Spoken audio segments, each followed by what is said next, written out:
नागपूर शहरातील हुडकेश्वर परिसरात आनंद कॉलनी आहे। या कॉलनीमध्ये 6 फेब्रुवारी 2025 रोजी सविता नावाची महिला घरात एकटी होती। काही वेळात एक तरुण त्या ठिकाणी आला। थोडा वेळ त्या ठिकाणी थांबून तो परत निघून गेला। त्यानंतर सविता हिची मुलगी शाळा सुटल्यानंतर घरी आली। त्यावेळी तिची आई सविता ही मृत अवस्थेत दिसून आली। त्यानंतर मुलीने वडील काम करत असलेल्या ढाब्यावर जाऊन सर्व काही घटना सांगितली।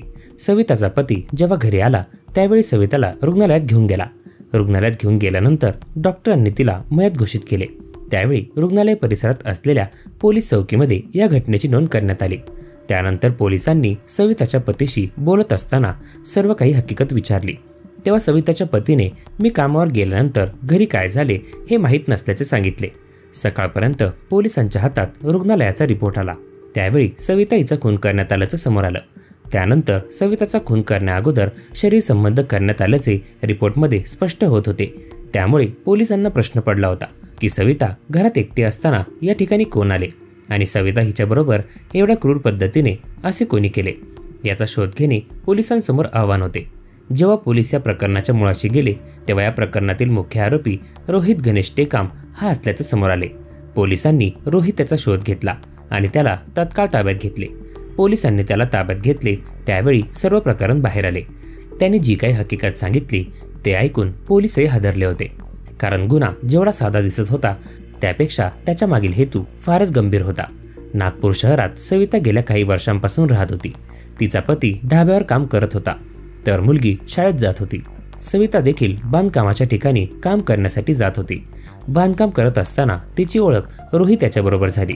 रोहित हा 25 वर्षांचा होता तर सविता ही 33 वर्षांची होती। दोघांच्या वयात जरी 10 वर्षांचा फरक असला तरी सविता हिच्या शरीराची रोहित याला भुरळ पडू लागली होती। कामावर गेल्यानंतर तो सविताशी प्रेमाच्या गप्पा मारू लागला। प्रेमाच्या गप्पा मारत असताना सविताही देखील त्याच्या प्रेमात पडायला सुरुवात झाली। रोहित सविताला गाडीवर घेऊन फिरू लागला होता। त्यामुळे दोघे कधी हॉटेलमध्ये तर कधी आड रानाच्या ठिकाणी जाऊन दारूचा आस्वाद घेऊ लागले। सविता हिला देखील दारूचं व्यसन जडले होते। घरात मुलगी होती। पती ढाब्यावर काम करायला जात होता। अंगावर एवढा मोठा संसार असूनही सविता हिला दारूच्या व्यसनाने ग्रासले होते। आता सविताची अशी सवय होती की एकदा दारू प्यायली की तिला पुन्हा काही कळत नव्हतं। त्याचाच गैरफायदा घेत रोहित हा सविताबरोबर संबंध करायचा। त्यावेळी सविता हिला देखील सर्व काही आवडू लागले होते। दोघांमध्ये जे काही संबंध चालू होते याबद्दल सविताच्या पतीला काहीच माहीत नव्हते। सर्व काही अनैतिक प्रकारे चालू होतं। पती जेव्हा ढाब्यावर जायचा त्यावेळी सविता ही रोहित याला घरी बोलावून घ्यायची। दोघांचे घरी मद्यपान व्हायचे आणि त्यानंतर दोघं संबंधांचा आनंद घ्यायचे।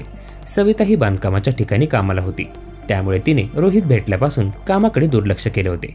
तिला आता कामाच्या बदल्यात रोहित पैसे देऊ लागला होता। त्यामुळे सविताला घर बसल्या पैसा मिळत होता। त्यामुळे तिने सर्व काही बंद केलं होतं। रोहित देखील आता थोडंफार काम करून दुपारच्या वेळेत सविता हिला भेटायला येऊ लागला होता। सविताच्या परिसरातील लोक रोहितला तिच्या घरी येता जाताना पाहत होते, परंतु कोणीच काही बोलत नव्हतं।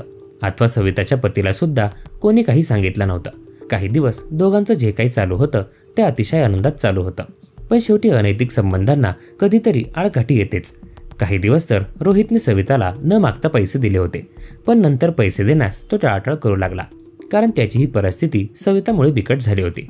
आता फक्त रोहित याला सविताबरोबर संबंध ठेवायचे होते, परंतु रोहित पैसे देत नसल्यामुळे तिच्या अडचणी वाढू लागल्या होत्या। काम करत नसल्यामुळे पैसे कुठून येणार असा तिला प्रश्न पडला होता। त्यामुळे रोहित आणि सविता यांच्यामध्ये वाद होऊ लागले। वादाचे रूपांतर भांडणात होऊ लागले, पण हे भांडण काही काळापुरतं चालायचे। त्यानंतर पुन्हा दोघे एकत्र यायचे आणि सगळं शांत व्हायचं।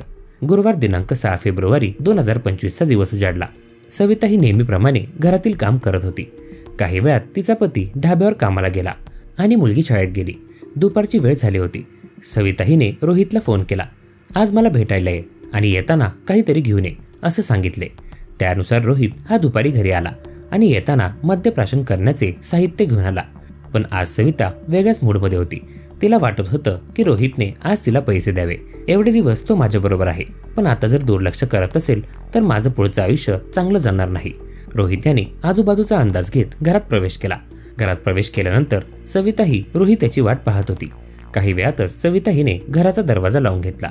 रोहित बरोबर तिचं जे काही बोलणं चालू होतं त्यावरून सविताने वाद घालायला सुरुवात केली। मात्र सविता घरी गेल्यानंतर वाद घालेल असं रोहित याला वाटलं नव्हतं। काहीच वेळात रोहितने गोड बोलून सविताला शांत केलं। यावर आपण काहीतरी मार्ग काढू, असं त्याने सांगितलं. थोड्याच वेळात रोहितने सविताला जवळ केलं आणि संबंध प्रस्थापित केले. काही वेळात सर्व कार्यक्रम झाल्यानंतर सविताने मी तुला सोडणार नाही, पण तूही मला सोडू नकोस, असं सांगितलं. त्यावरून रोहित भडकला.